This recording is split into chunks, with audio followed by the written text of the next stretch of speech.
This video gives some background about why Helios is not a business, specifically just how expensive software is. I don't think the user base has any idea. And I wanted to explain this to both the community and future developers, just exactly how we got here and why things are the way they are. The rest of this is on a white background, so prepare to be blinded. All right, so Helios right now is 155,000 lines of C# and XAML, and of that 116,000 are strictly code. The rest is comments, which I think are more important than code, but some people don't count comments as code, so I will just say it's 116,000 lines of code. That breaks down in pretty much exactly half of it. This gray area was done by Gadrock in 2014 timeframe. And then, after that, when he dropped it into the open source and abandoned it as a potential business, Bluefin Bima picked it back up and resurrected it as Helios 1.4, and that's this appropriately blue slice. That's Bluefin's work on, resurrecting Helios and providing the Harrier and the F18 controls and interfaces, and also his recent excellent work on the new A10 controls that also nobody uses because Captain Zine does not use them in their profile, and everybody just uses Captain Zine's profile. So, but they're awesome. You guys should check them out. They're real Helios rendered controls you can use over the network. So, pretty neat. And then this orange section is my work on taking it forward. Helios 1.6.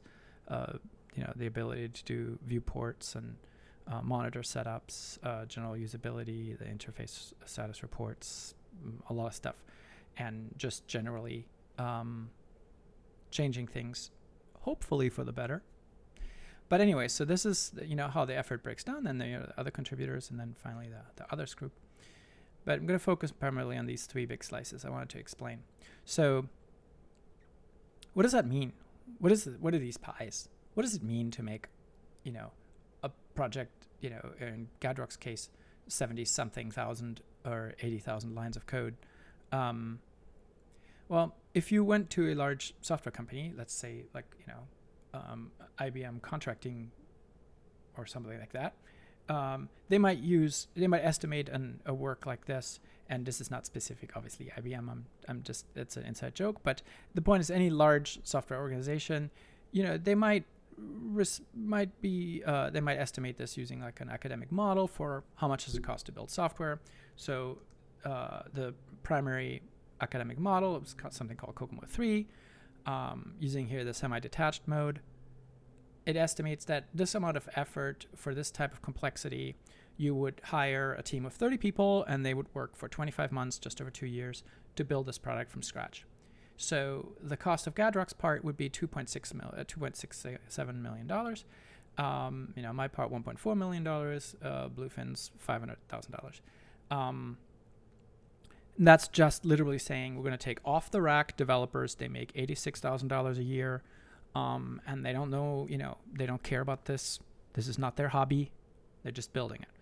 That's how much software costs to build if you did it, as a non-startup business. If you just hired contractors to do the work. And these contractors were located in the United States, which is, less and less likely these days. But again, this is, just for model. Obviously, nobody's claiming that that's how much it cost us to build it.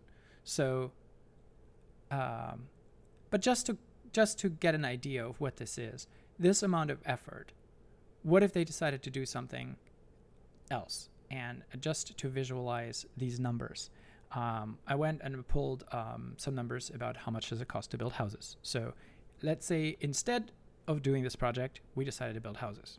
Okay, here's the houses. Using building houses in the northeastern United States, which is the most expensive number available. Building 2,000 square foot houses. Gadrock built 8.5 houses. That is total construction cost, including all materials. If you just looked at labor, it would be 2.5 times as many. So like, I don't know what that comes out to. 22? I don't know. I can't really do the math in my head. I'm pretty bad. 22 houses that he built and then gave away. I would have built, it'd be 4.5 or 11, however you want to count it. And Bluefin built 2 houses worth of effort.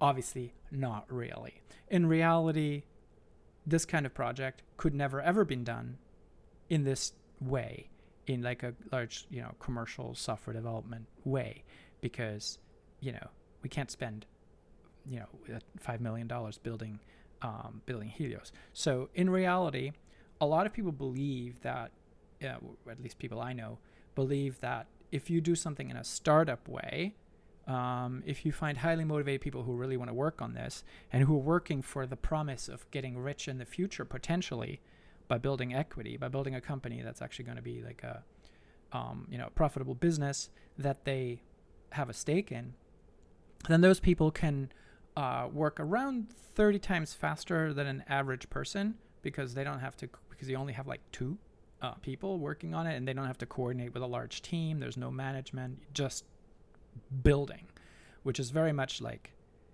what we're doing, because, we're not really a software organization. We're just like some individual people who happen to enjoy writing code.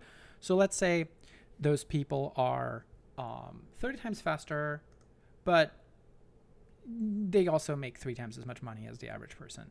So that's what these numbers are. Everything's just divided by 10 because they're 30 times faster, but they make 3 times as much money. This is about right. Looks like, Gadrock spent, a year or so as a senior developer. We would have had to pay him, $266. And again, all of these numbers, if it was real, this is not, this is not what you take home, because this is, we would have to, if you wanted to actually pay somebody, you have to also like pay payroll taxes and insurance and all this stuff. So these numbers get almost doubled. But this is all just ballpark. But the point is that even if you imagine that Gadrock wrote code 30 times faster than an average person, you still spent this much on it, building it as initially a business. Looks like to me from the code and from what I've heard that this was maybe going to be a business, but then certainly as a hobby. I have no excuse, and Bluefin, bless him, but I don't think he has an excuse either for spending this much effort on something that makes no money. But fine. I guess it's a hobby if you really like writing code and you enjoy GCS. So, but even with these extremely optimistic assumptions, if you somehow got like some super highly motivated high-end coders interested in building a cockpit for people to maybe use, you'd still look at like a project cost of $500,000. So how would you ever get that back? Well, easy, of course. You just charge for it, right?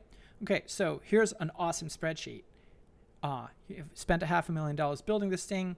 All you gotta do, I gotta find some customers. Well, I don't know. If we tried really hard, we could probably get 2,000 users of Helios. I don't think we have that many. But let's say even free, we don't have that many. Let's say we had 2,000 people willing to pay. We'd have to just charge each of them $250. Yeah, right. This is never gonna happen as a business. Obviously, initially, the model was, and you can tell from the way Helios is built, and this is, to future people who might take this project over, I want to leave these notes. Obviously, it was initially designed that, you would buy Helios once, and then, you get the A10C airplane, and it comes with like the cockpit controls, and it comes with the DCS interface for it, and they're all in a DLL together, and they can't be edited by the customer, and that's all intentional from what I can tell. So the idea is that you would buy that, and then, Eagle Dynamics comes up with another new plane, very successful, F-18. Now everybody wants a Helios interface for it, so you charge everybody again. for the Helios interface for F-18. You charge them for the cockpit controls and the interface and all that stuff. That's the only way you would ever extract enough money from people to pay for this project. And I guess Gadrock probably figured out that ain't gonna happen, and so he dropped this on the open source very generously, and left. And you can't blame him, because this was never going to work, right? There's no way we're going to get everybody, like, after they bought like a $60 module from TCS, then turn around and buy a $40 interface from Helios every few months, or whatever it would be, in order to reach these numbers. Again, in the end, you can't even break even. So obviously not a business. You also need profits. so that's just not going to happen. And why am I recording this now? I mean, I was just thinking about this, and I figured I would share these thoughts maybe with future people who take over this project and things like that, because I'm about to potentially release something that makes it impossible for this to ever work as a business. And background for that is that basically what happened in reality, right, is Gadrock donated it, and then this very industrious fella, Captain Zine, figured out, well, if I do enough Lua scripting, I can actually do my own interface for Helios. I'll tunnel all of the F-18 stuff that everybody wants through the A10 interface, and then build my own cockpit controls on the Helios side, and I can provide that F-18 interface that everybody wants, even though Gadrock stopped before getting that far. And that's awesome. And that worked. And it was free. And everybody downloaded it and used it for free. And ever since that day, pretty much the market for Helios was probably dead. But now it's about to be even more dead, because I'm working on some technology to make interfaces happen for all airplanes for free. And at that point, I don't think there's any way for anybody to ever go back and resurrect this, business, unless we have a piece of software that costs hundreds of dollars, or people just feel like paying for it or something. But again, that's where we're at. These are my thoughts. Thank you for listening to my TED Talk or rant.